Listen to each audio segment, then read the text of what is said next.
परमेश्वर पिता, जो मुझे कभी नहीं छोड़ता, मुझे कभी नहीं भूलता प्रभु। पिता तू मेरे जीवन के हर मोड़ पर, मेरे जिंदगी के हर परिस्थिति में तू मेरे साथ। धन्यवाद धन्यवाद धन्यवाद करते प्रभु कि मेरा परमेश्वर हमें बनाता है, हमारे घर को, हमारे परिवार को वो बनाने वाला प्रभु है। धन्यवाद करते हैं प्रभु, आपके नाम को हम ऊंचा और ऊंचा उठाते हैं प्रभु, हम आपकी स्तुति, आपकी बढ़ाई करते हैं। हालेलुया, धन्यवाद धन्यवाद। आइए अपने मुख को खोलकर प्रभु का धन्यवाद, कोई भी मुख शांत ना रहे, लेकिन जीवित परमेश्वर की आराधना करे प्रभु, क्योंकि आप भी उसके आराधक हैं। और इसलिए आज की सुबह अपने पिता की आराधना करें, उसे सराहे, उससे प्रेम करें और उसकी महिमा करें। हालेलुया, धन्यवाद धन्यवाद प्रभु, तू जो ऊंचे पर रहने वाला परमेश्वर, तू जो अत्यंत दयालु और करुणा से, दया से भरा हुआ प्रभु है। प्रभु हम धन्यवाद करते, तेरा प्रेम हमसे प्रभु तू कभी कम नहीं करता प्रभु। धन्यवाद पिता, आपका प्रेम परमेश्वर पिता हर दिन बढ़ता चला जाता है प्रभु। हम आपकी स्तुति, आपकी बढ़ाई करते हैं प्रभु कि तू हम पर परमेश्वर पिता अपना रहम करता है। हालेलुया, धन्यवाद धन्यवाद। हम आपकी स्तुति करते हैं पिता, क्योंकि तू मेरे लिए भला है, तू मेरे लिए अच्छा है प्रभु, तू मेरा पिता है, मेरा प्रभु है। धन्यवाद धन्यवाद धन्यवाद धन्यवाद प्रभु, हम तेरी जय जयकार करते हैं, हम तेरी स्तुति, तेरी बढ़ाई करते हैं खुदावन, क्योंकि प्रभु तू हमारा परमेश्वर जो हमारे जीवन में भलाई को लेकर आता है, अपने आशीषों को, अपनी दया, अपनी करुणा को हमारे जीवन में बना कर रखता है। धन्यवाद धन्यवाद धन्यवाद धन्यवाद करते हैं आपने जो कुछ हमारे जीवन में किया है। Hallelujah hallelujah. रिबा सगदग रकदर बदरबा यीशु तेरे बाद सदा यीशु तेरे बाद हर पल मेरी हर सांस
हृदय से यीशु मसीह को पुकार।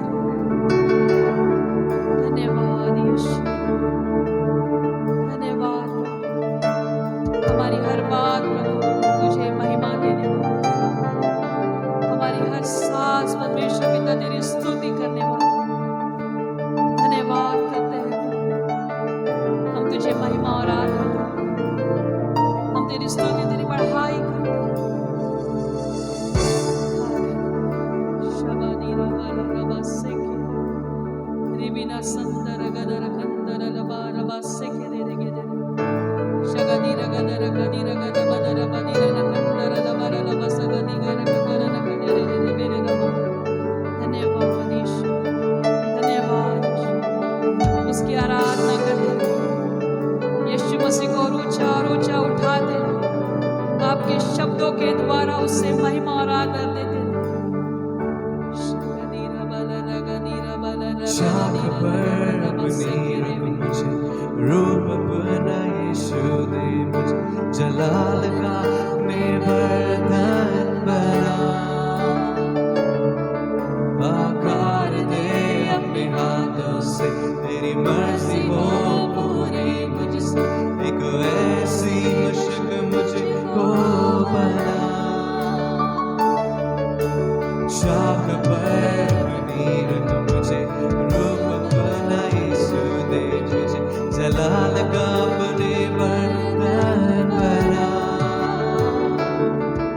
आकार दे अपने हाथों से, तेरी मर्जी हो पूरी मुझसे, एक ऐसी मशक मुझको बना।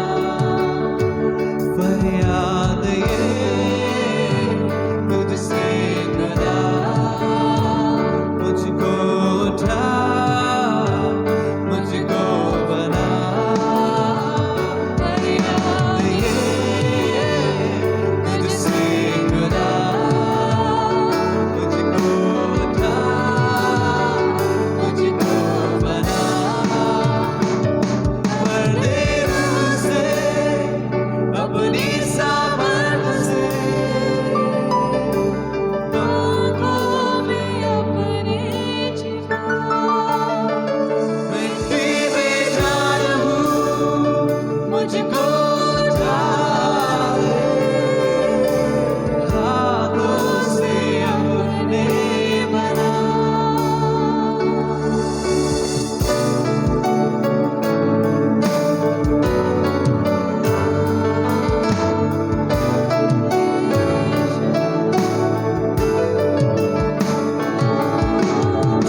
तिमुथियुस की पत्री इसका दूसरा अध्याय को हम निकालते हुए आगे बढ़ते हैं। दूसरा तिमुथियुस उसका दूसरा अध्याय और उसके पहले वचन से आगे इस प्रकार से लिखा है कि हे मेरे प्रिय पुत्र, तू उस अनुग्रह से जो मसीह यीशु में है बलवंत हो जा, और जो बातें तूने बहुत से गवाहों के सामने मुझसे सुनी है उन्हें विश्वासी मनुष्यों को सौंप दे, जो दूसरों को भी सिखाने के योग्य हो। मसीह यीशु के अच्छे योद्धा के समान मेरे साथ दुख उठा। आमीन। जब कोई योद्धा लड़ाई पर जाता है तो इसलिए कि अपने भर्ती करने वालों को प्रसन्न करे, अपने आप को संसार के कामों में नहीं फंसाता। फिर अखाड़े में लड़ने वाला यदि विधि के अनुसार न लड़े तो मुकुट नहीं पाता। जो किसान परिश्रम करता है फल का अंश पहले उसे मिलना चाहिए। जो मैं कहता हूं उस पर ध्यान दे और प्रभु तुझे सब बातों की समझ देगा। यीशु मसीह को स्मरण रख, जो दाऊद के वंश से हुआ और मरे हुए में से जी उठा, और यह मेरे सुसमाचार के अनुसार है, जिसके लिए मैं कुकर्मी के समान दुख उठाता हूं, यहां तक कि कैद भी हूं, परंतु परमेश्वर का वचन कैद नहीं। इस कारण मैं चुने हुए लोगों के लिए सब कुछ सहता हूं, कि वे भी उस उद्धार को जो मसीह यीशु में है अनंत महिमा के साथ पाए। आमीन। यह बात सच है कि यदि हम उसके साथ मर गए हैं तो उसके साथ जिएंगे भी। यदि हम धीरज से सहते रहेंगे तो उसके साथ राज्य भी करेंगे। आमीन। परमेश्वर इस पढ़े हुए वचन को आशीष दे। मेरे प्रिय पौलुस जो परमेश्वर का प्रेरित है, वो कह रहा है कि मैं प्रभु के लिए दुख उठाता हूं, यहां तक कि मैं सुसमाचार के लिए कैद में हूं, मैं जेल में हूं, मैं कैद में हूं। हालेलुया। और मैं बहुत परिश्रम करता हूं। क्यों मैं इतना परिश्रम करता हूं, क्यों मैं इतना दुख उठाता हूं? क्योंकि मैं चाहता हूं, 10 वचन कहता है कि इस कारण मैं चुने हुए लोगों के लिए सब कुछ सहता हूं, कि वे भी उस उद्धार को जो मसीह यीशु में है अनंत महिमा के साथ पाए। आमीन। चुने हो के लिए मैं दुख उठाता हूं। वाह, कि उन तक मैं किसी ना किसी तरह से परमेश्वर का वचन लेकर जाऊं और वे वचन को सुनकर उद्धार पाए और परमेश्वर के राज्य में आ जाए। क्योंकि पौलुस जानता है कि इस संसार के छोड़ने के पश्चात हमारे लिए एक बहुत ही ब्यूटीफुल संसार हमारे लिए वेट कर रहा है, एक बहुत ही सुंदर जगह हमारे लिए राह दिख रही है, और वो राह चुने हो के लिए है। वो जगह, वो स्थान केवल परमेश्वर कहते हैं कि वो सिर्फ और सिर्फ चुने हो के लिए है। आमीन। मेरे प्रियो, परमेश्वर के प्रिय लोगों, आप चुने हुए हैं। आमीन। Your chosen vessel, your chosen people, your Holi nation. आमीन। और बाइबल कहती है कि यू आर चोजन पीपल, और ये चुनाव आपका नहीं था, ये चुनाव परमेश्वर का था। आमीन। That's why you are so very very precious people. इसलिए आप बहुत अद्भुत लोग हैं, बहुत मूल्यवान हैं, क्योंकि परमेश्वर ने आपको चुना है। और जब परमेश्वर आपको चुना है तो you are so precious people ना। आप कोई साधारण और ऑर्डिनरी नहीं है। और परमेश्वर ने बोला ये मेरा है, मैं तुझे चुनता हूं, यू आर माइन। तो कोई भी आपको किसी भी प्रकार से उंगली नहीं उठा सकता, कोई भी आपके ऊपर लांछन नहीं ला सकता, कोई भी आपकी बेइज्जती नहीं कर सकता, कोई भी आपको किसी भी प्रकार से बुरा नहीं कह सकता, क्योंकि आप परमेश्वर की ओर से चुने गए हो। परमेश्वर ने आपको बुलाया प्रियो, किसी इंसान ने नहीं, किसी मनुष्य ने नहीं, किसी व्यक्ति ने नहीं, क्योंकि परमेश्वर ने पहले से, जगत के उत्पत्ति से पहले से ही आपको ठहरा लिया था। आज 2021 में तुम इस संसार में रहोगे, तुम्हारा रूप इस तरह से होगा, तो इस घर में रहेंगे, तुम इस नगर में रहोगे, और तुम इस तरह से जियोगे, और तुम मेरी महिमा करोगे। ये परमेश्वर ने आपके लिए पहले से ठहराया था। आमीन। और उसी लीक पर आप आगे बढ़ रहे हो, उसी मार्ग में आप आगे बढ़ते जा रहे हो। आमीन। मेरे एक फेवरेट बाइबल टीचर ने कहा, माइल्स मुनरो ने, कि परमेश्वर ने आपको चुना है। आमीन। हालेलुया। और परमेश्वर ने आपके लिए आपका जीवन जो ठहराया हुआ है, बेस्ट है। उसने आपको जो चुनाव किया है वो बेस्ट है आपका। लेकिन उस चुनाव को पूरा करना की जिम्मेदारी आपको दिया है उसने। परमेश्वर ने चुना है, परमेश्वर ने आपको बुलाया है, वो इसकी उसकी मर्जी यह है, लेकिन इस पृथ्वी पर उस बात को पूरा करना ये आपके ऊपर सौंपा है।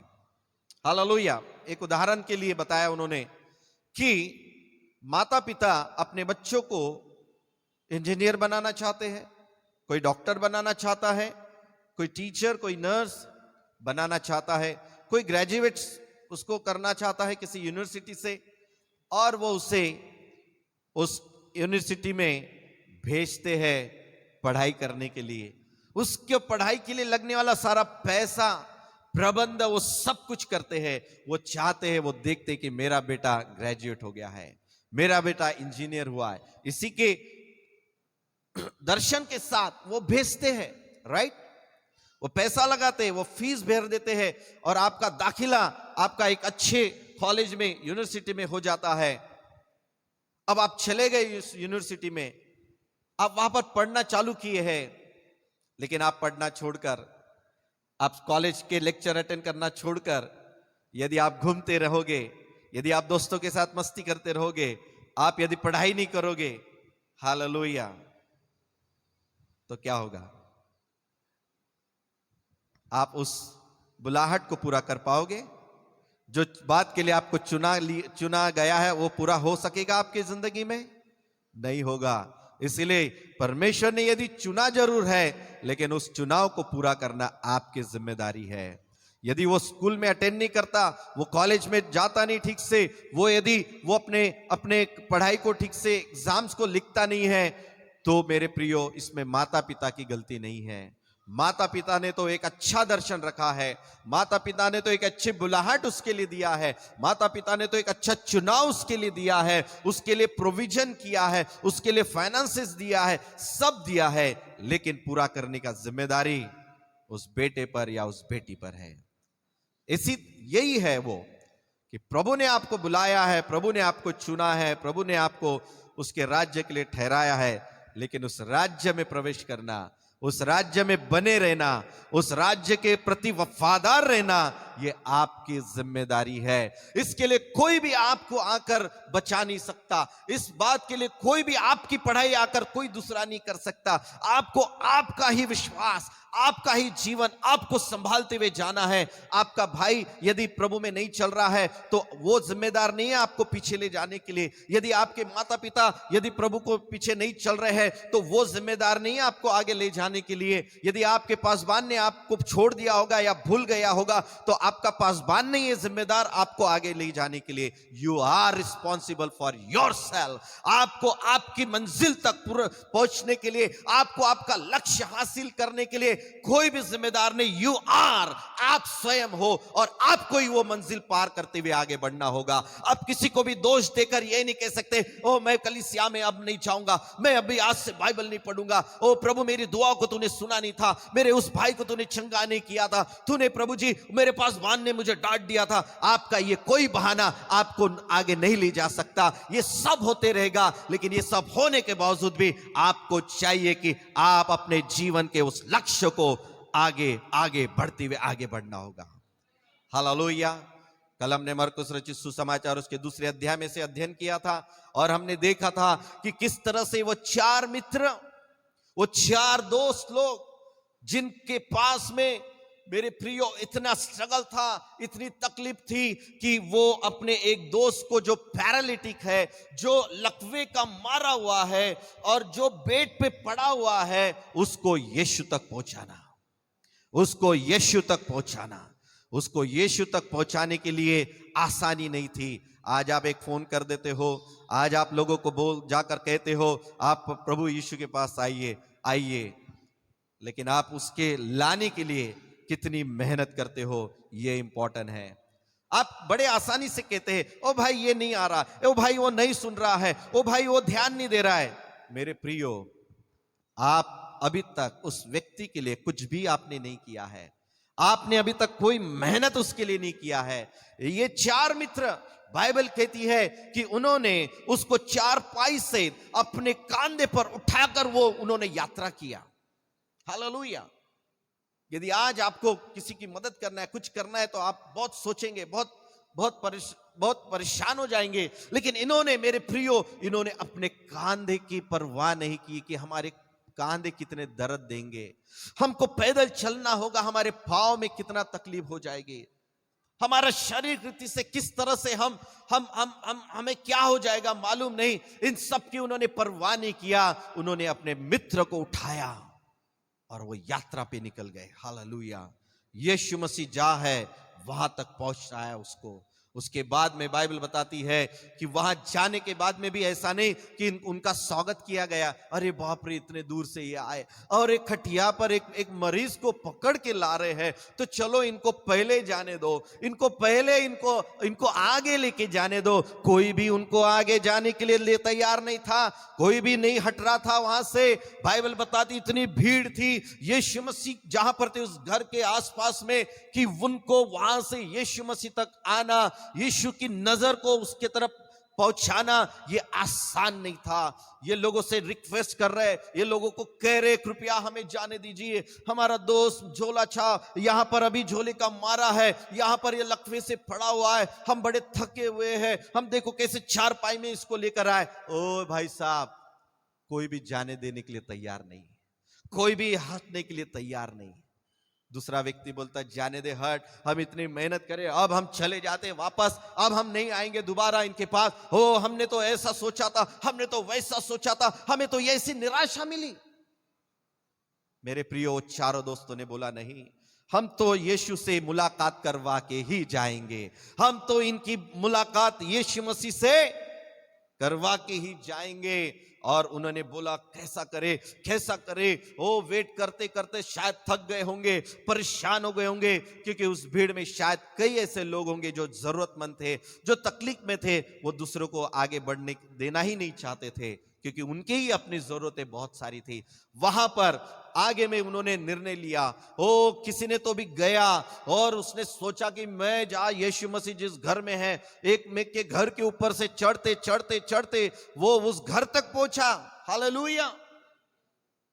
किसी के खप्परे टूट रहे, किसी का टीन उड़ रहा होगा, किसी का क्या तकलीफ हो रही होंगी, वो चलते चलते जा रहे हैं और उस घर को जा यीशु मसीह था, उसकी खफरेल को हटाकर उस पूरे छत को उन्होंने, बाइबल कहती कि उधेड़ डाला पूरा। इतना उधेड़ डाला कि एक पूरी चारपाई सहित हम ऊपर से एक मरीज को क्या कर सके, ऊपर से घर में छोड़ सके। हालेलुया।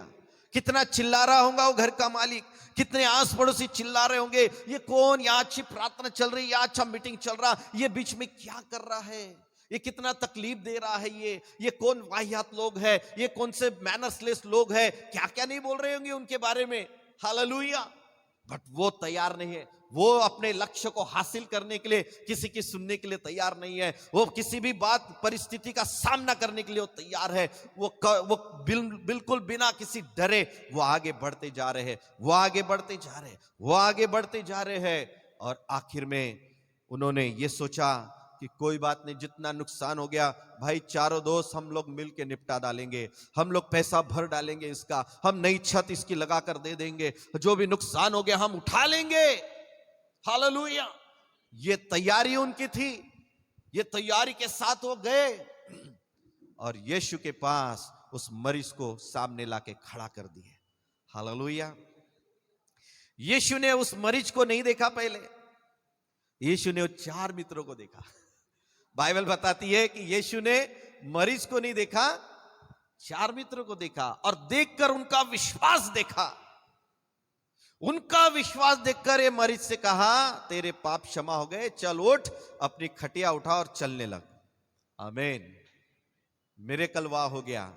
एक पैरालिटिक व्यक्ति इतने वर्षों से पड़ा हुआ है, यीशु मसीह के एक आवाज ने, एक स्पर्श ने, एक वचन ने उसके जीवन को बदल दिया, उसके पाप क्षमा हो गए और वो लकवा का रोगी खुद, चार लोग खटिया लेकर आए थे, अब ये खुद अपनी अकेली खटिया उठा के चलने लगा है। What a great miracle. लेकिन ये आसानी से हुआ क्या? हम सिर्फ कहते वाह वाह यीशु ने लकवे को ठीक कर दिया, यीशु ने लकवे के मरीज को। अरे भाई, वो लकवे के मरीज को ठीक होने के लिए कितने लोगों ने, कितने दोस्तों ने वहां कितना मेहनत किया, कितना तकलीफ झेला, ये कभी देखा आपने? नहीं, यीशु मसीह ने क्या किया? यीशु ने कहा तुम्हारे विश्वास के कारण ये आज रोगी चंगा हो रहा है।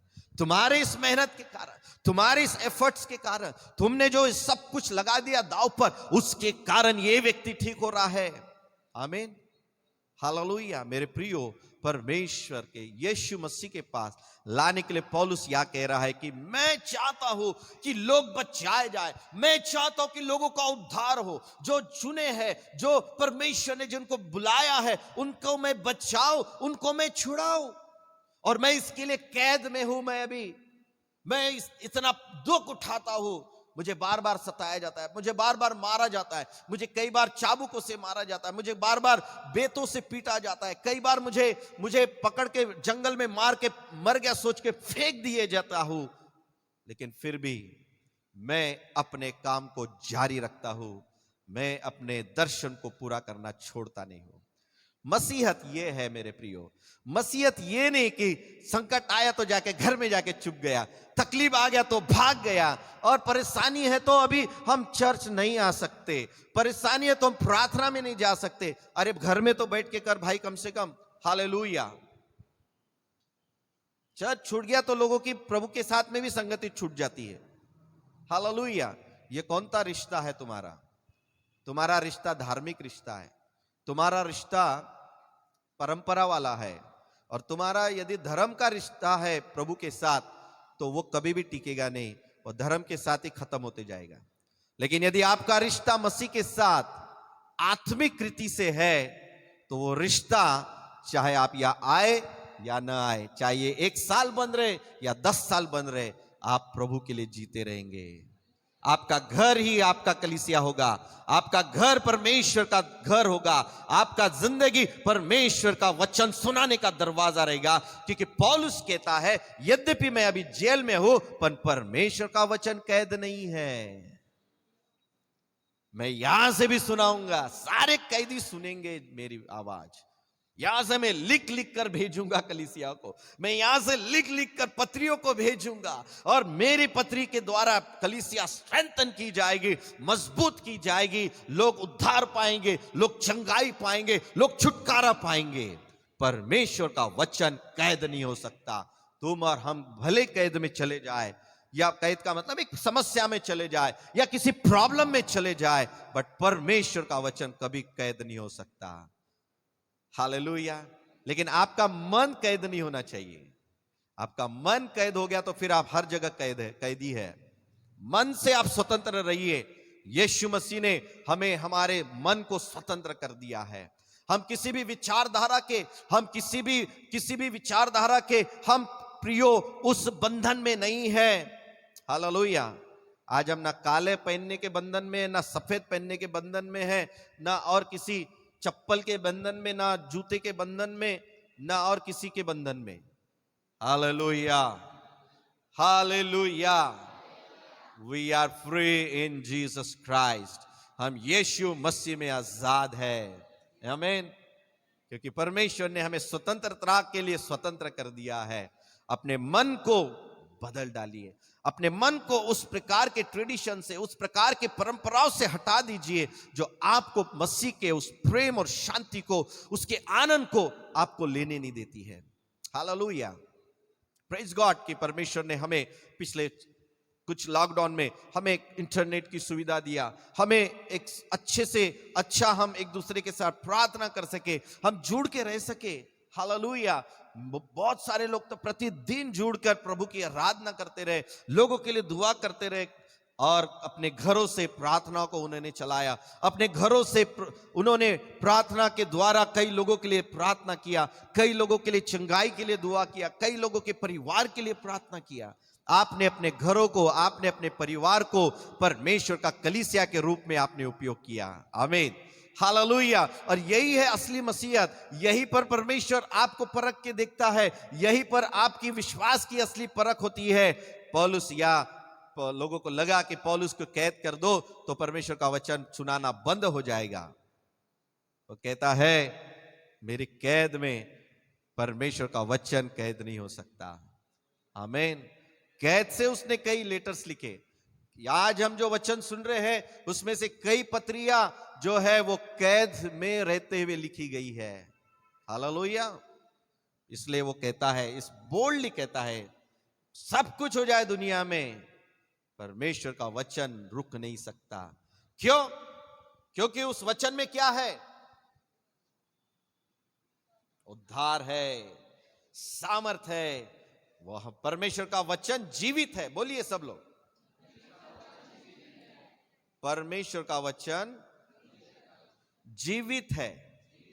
जीवित है, लेकिन जीवित तब होता है जब आप इसे विश्वास से बोलते हैं।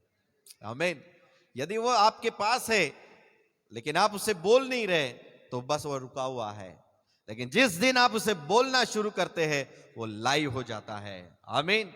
इसलिए यहां पर पौलुस बहुत धैर्य के साथ कहता है कि परमेश्वर का वचन कैद नहीं है। और मैं चाहता हूं, मैं दुख उठा रहा हूं, मैं तकलीफ सह रहा हूं, इसलिए क्योंकि मैं चाहता हूं कि जो चुने हुए हैं वे सब लोग उद्धार को प्राप्त करें।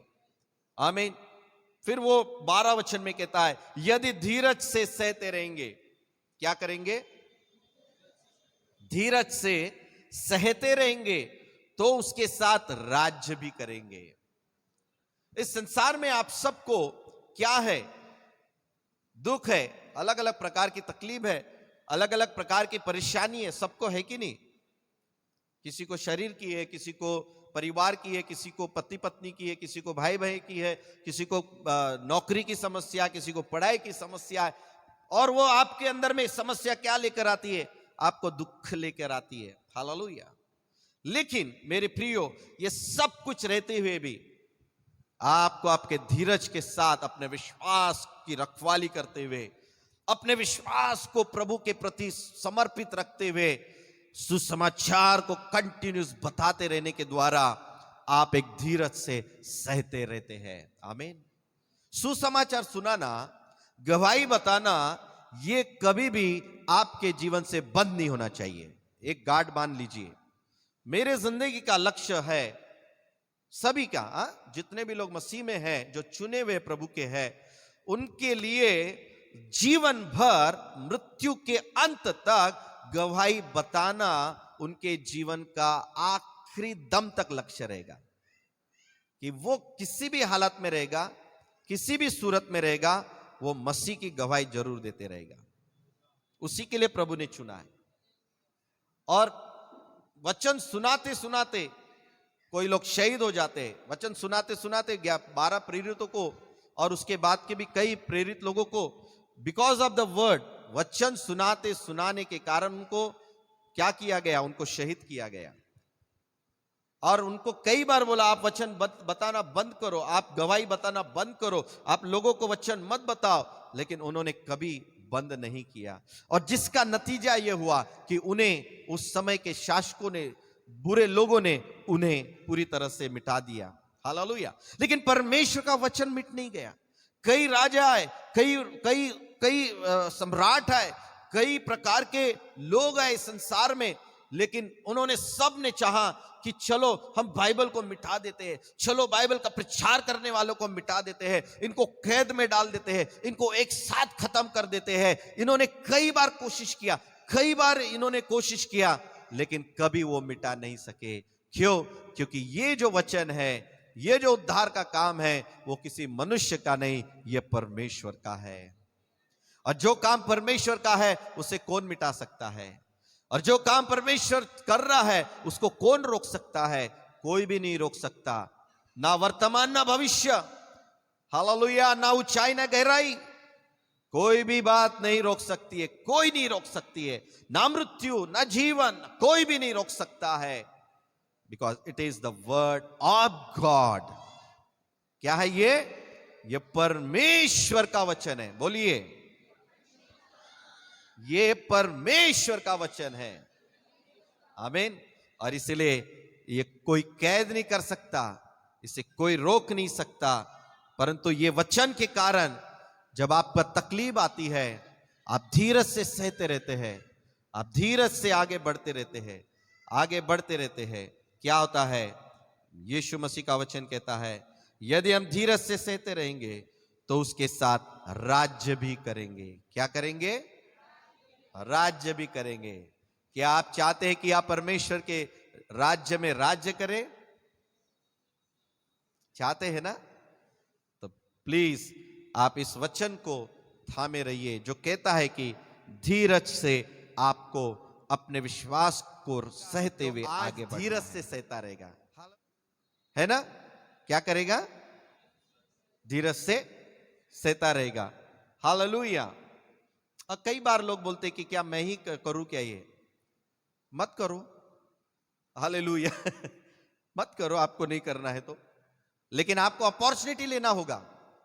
यदि आप चाहते कि आप परमेश्वर के लिए, परमेश्वर की सेवकाई को आप कुछ करें, तो आपको खुद चांस लेना पड़ेगा। आप मुझे दीजिए, मैं करूंगा ये।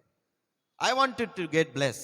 मैं ऐसा करके मैं खुद आशीष पाना चाहता हूं, इसलिए मैं ये करूंगा, है ना? मैंने एक बार बहुत सुंदर कहानी बताई थी। मैंने बड़ा सुंदर वीडियो था, एक चर्च का वीडियो था। वो एक चर्च में एक लेडी, ब्लैक लेडी, काली जो लेडी होती नहीं क्या, वो जो अफ्रीकन लेडी, जो ब्लैक लेडी, उसे हम ब्लैक लेडी कहते हैं। तो वो आकर वो पोछा उछा मार रही थी। चर्च शुरू होने वाला था और उसके 1 घंटे पहले आकर वो साफ कर रही थी। एक सूट बूट टाई वाई पहन के एक व्यक्ति आता है, चर्च का ही कोई एल्डर आता है या जो भी है, और वो देखता है कि यार ये बड़ी गरीब महिला है, बेचारी आके चर्च को साफ कर रही है, ये कर रही है। चलो मैं इसकी कुछ मदद कर देता हूँ। बोलता हूँ कि भैया तेरे को कुछ काम वाम की जरूरत रहेंगी तो बता दे, मैं ये मेरा कार्ड है, ये ले ले तो आ जाना, है ना? और फिर वो जाने लगती है पार्किंग एरिया में, और पार्किंग एरिया में जा रही, तब वो कहता है कि मैं अपने कार से मैं तुम्हें एक कार्ड लाके देता हूं, मेरा विजिटिंग कार्ड, तो प्लीज आप जब भी आपको जरूरत रहेगी, हे बहन, तुम क्या करना, मुझे कांटेक्ट करना। ये क्या बोले, तुम यहां पर आके ये सब कर रही हो? और अपने आप को बड़ा स्टेटस वाला बड़ा व्यक्ति के रूप में वो बता रहा था वहां पर। फिर उसने बोली, थैंक यू सर, धन्यवाद, आपने मेरी मदद की, आपने मुझे कार्ड दिया, ऑफर दिया, थैंक यू सो मच। मैं भी चाहती हूँ कि मैं भी मेरा नंबर आपको दूं। आपका पास नंबर है? हाँ हाँ नंबर है। ओके ओके ठीक है, दीजिए दीजिए। एक मिनट मेरे कार से मैं लेके आती हूँ, मेरा कार्ड वहां पर है। कार्ड है आपके? अरे बाप रे, कार्ड भी है आपके? विजिटिंग कार्ड है? अरे बाप। फिर बाद में जिस कार के पास जाती, वो कार करोड़पति व्यक्ति की रहती। ये आपकी कार है? हाँ हाँ बोले, हाँ कार मेरी कार। ऐसी साधारण रीति, हाँ यस माय कार। एंड फिर बोले ये, फिर कार्ड में दिखता है कि वो कोई तो भी बहुत बड़ी कंपनी की बहुत बड़ी मालकिन थी वो।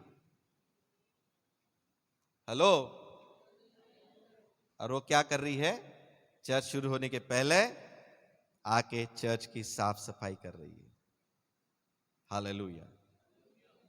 और ये व्यक्ति सूट बूट पहनकर थोड़ा सा अच्छा कमाता होगा कुछ, वो आके बता रहा है कि मैं कुछ हूं, है, मैं ये सब चीजें नहीं करता हूं। हालेलुया। तुम्हारा मन कैसा है ना, ये इस पर सब कुछ डिपेंड है।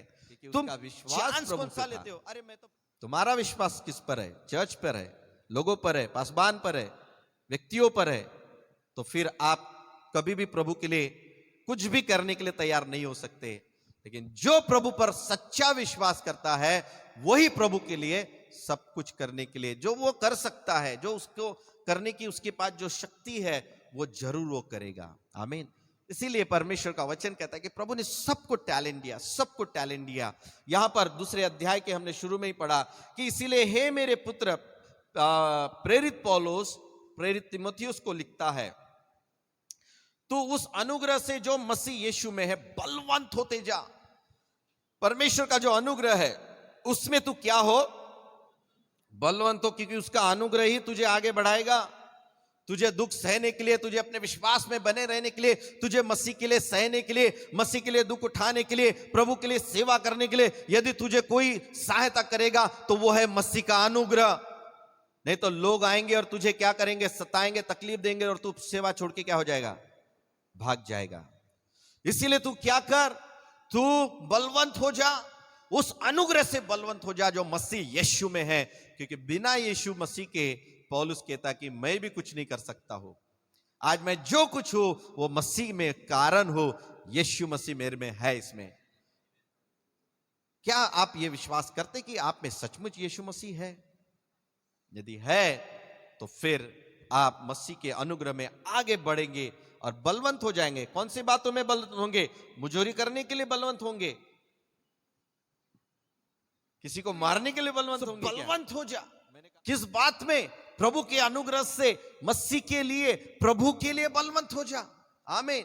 प्रभु की सेवकाई के लिए बलवंत हो जा, प्रभु का वचन बताने के लिए बलवंत हो जा, प्रार्थना की सेवा करने के लिए, कलीसिया में कुछ ना कुछ करने के लिए तू बलवंत हो जा। आमीन। और फिर सिर्फ तू अकेला ही नहीं, लेकिन दूसरे वचन में कहता है कि और जो बातें तूने बहुत से गवाहों के सामने मुझसे सुनी, उन्हें तू विश्वासी मनुष्यों को सौंप दे, जो दूसरों को भी सिखाने के योग्य हो। प्रभु चाहता है कि जो लोग मसीह में अच्छे योद्धा है, मसीह में अच्छे विश्वास में है, वे औरों को भी वैसा ही बनाए। कलीसिया, आपके लिए प्रभु कह रहा है कि आपको आपके पास बांध से के जैसे ही आपको भविष्य में आगे आना पड़ेगा, आपको वैसी ही सेवा करनी पड़ेगी, आपको उसी प्रकार से, मोर देन दैट ऑल्सो, उससे ज्यादा करेंगे तो और भी बेटर है। हालेलुया। उससे ज्यादा आपको होना है। पौलुस कह रहा तीमुथियुस को, तू अकेला ही सिर्फ सेवा करते नहीं रहेगा, तू उन लोगों को जिनकी सेवा कर रहा है उनको भी सबको बता दे कि तुम्हें भी वैसे विश्वास योग्य बनना है, और उनको भी कह दे कि तुम जिनकी सेवा करोगे उनको भी बताना कि तुमको आगे वालों की ऐसी सेवा करनी है। हालेलुया। Praise God. क्या हम ऐसा कर रहे हैं? हालेलुया। कि मुझे ही मेरी सेवा करो बोलते सब। प्रभु कहता मैं सेवा करवाने नहीं पर सेवा करने आया हूं। आमीन। और जबदी आती है, या वो यूहन्ना और याकूब के लिए ये करने के लिए, सिफारिश करने के लिए यीशु के पास आते हैं और कहते हैं कि प्रभु जब तेरे राज्य में तू आएगा तब तेरे सिंहासन के दाएं और बाएं ये मेरे दोनों बच्चों को बिठाना। प्रभु बोला ये मेरा हाथ में नहीं है किसको बैठाना, वो पिता के हाथ में पिता देख रहा है दोनों को। हालेलुया। यदि ये योग्य रहेंगे तो जरूर बैठेंगे। हालेलुया। लेकिन मेरे हाथ में नहीं है, मेरे काम में हाथ में नहीं है, ये परमेश्वर बैठाएगा, क्योंकि वो देख रहा है किसको बिठाना, मेरे दाएं और मेरे बाएं। आमीन। हालेलुया। विश्वास योग्य मनुष्य को सौंप दे, जो दूसरों को भी सिखाने के लायक हो। आपने पिछले 10 साल, 15 साल, 20 साल से क्या सीखे हैं, वो आपको दूसरों को सिखाना है। आमीन। मैं तो सोचता हूं कि आपके घरे का घर एक मिशन सेंटर बन जाए, एक मिशनरी सेंटर पर बन जाए। मिशन सेंटर यानी प्रभु का दर्शन बांटने वाला घर हो जाए, प्रभु की सेवा का एक सेंटर बन जाए। आपके घर से प्रभु की सेवा होनी चाहिए। एवरी वीक या प्रतिदिन जैसा भी मौका मिलता है, 1 व्यक्ति, 2 व्यक्ति, 3 व्यक्ति, जैसे भी प्रभु आपको जोड़ता है, पड़ोसी है, मसीह का वचन आपको बताना है।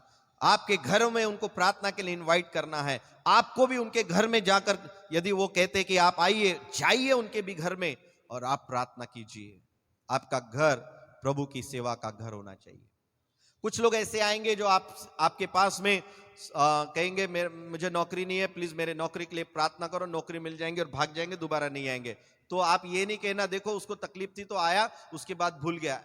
अरे वो जाने दो, तुमने अपना सेवा किया, वो बाद में आए या ना आए वो नहीं है, उसके लिए थोड़ी किए थे आपने उसकी मदद, उसके लिए दुआ की, वो आपके पास बाद में आए करके।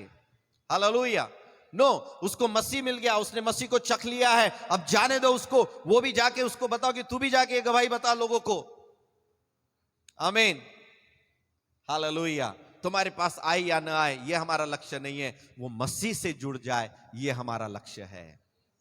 आपका और मेरा लक्ष्य सेवकाई का ये है कि मेरी सेवा मसीह को पसंद आने पाए, मेरे लोगों को, मेरे दोस्तों को पसंद आए या ना आए, बट मेरा यीशु उसको पसंद करे। साथ में वो कहता है 3 वचन में, मसीह यीशु के अच्छे योद्धा के समान मेरे साथ दुख उठा। क्या कर? अच्छे योद्धा के जैसे। कैसे? आपको प्रभु कहता है तुम एक लड़वैये हो, तुम एक योद्धा हो, तुम एक वॉरियर हो। परमेश्वर तुम्हें एक लड़ाऊ योद्धा कहता है। क्योंकि लड़ाओ योद्धा ही तो विश्वास की लड़ाई लड़ के आगे बढ़ सकता है। यदि ये चार दोस्त यदि लड़ाकू नहीं रहते, यदि ये योद्धा नहीं रहते, तो अपने दोस्त को यीशु तक नहीं पहुंचा सकते थे। एक कनानी स्त्री का भी मैं उदाहरण बार बार देता हूं। कनानी स्त्री यीशु के पास चरणों में आकर गिरती है और कहती, प्रभु मेरी बेटी पर दया कर। मेरी आपकी बात बिल्कुल राइट है, आपने जो बोला बिल्कुल क्या है, सही है, कोई शक नहीं प्रभु। वो जो बच्चे प्रभु जो गिराते हैं ना, खाना खाने के बाद गिरता नहीं क्या चूरचार, वो चूरचार झूठन वो दे दे प्रभु, क्योंकि वो कुत्ते खाते हैं झूठा जो लेके फेंकते, वही दे दे मुझे। कुत्ता बोला ना, फिर कुत्ते की आशीष दे दे। हालेलुया। प्रभु हार गया, वहां एक्चुअली हार गया ना, उसको जिता लिया, उसको जिता दिया। प्रभु ने बोला बेटी, अब बेटी बोला प्रभु ने, तेरा विश्वास बड़ा है। कैसा है? तेरा विश्वास बड़ा है। मैं तेरी परीक्षा ले रहा था, मैं देख रहा था तू वापस जाती। वो धनी व्यक्ति को नहीं प्रभु ने बोला था, वो नाराज होके चले गया था ना, वो धनी व्यक्ति मालूम है ना, यीशु के पास आया, अनंत काल का जीवन पाने के लिए प्रभु मैं क्या करूं बताइए, बड़ा इससे आया, बड़े इससे आया। अब बता दिया तो भाग गया, क्योंकि वहां दुख था, है ना। ये लेडी योद्धा बनकर खड़ी हो गई। अच्छे योद्धा के नाई इसने कुश्ती लड़ी, अपने विश्वास की। दे दे प्रभु, वो चूरचारी दे दे, बच्चों का गिरा हुआ झूठन मुझे दे दे। ओके, प्रभु कहता है बेटी तेरा विश्वास बड़ा है, और इसलिए जा, तेरी बेटी ठीक हो गई है। आमीन। Glory to Jesus, glory to Jesus. मैंने कहा ना कि परमेश्वर ने आपको चुना है, परमेश्वर ने आपको बुलाया है, लेकिन उस बुलाहट को पूरा करने का काम प्रभु ने आपके हाथ में सौंपा है। उस स्त्री को मालूम था इसी के पास में मेरी बेटी का हल है।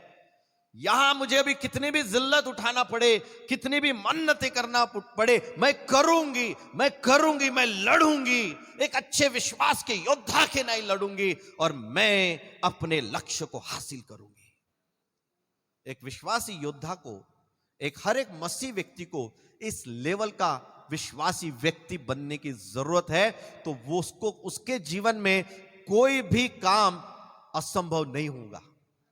किसी के लिए भी, यहां बैठे हुए हर एक व्यक्ति यदि ठान ले, आप अपने जिंदगी के उस अविश्वास या उसे जिसे हम कहते हैं कि असंभव से असंभव बातों को भी आप यदि कहेंगे, पकड़ के रहेंगे, एक अच्छे विश्वासी योद्धा के नाई लड़ेंगे, तो आपके लिए कुछ भी असंभव नहीं होगा।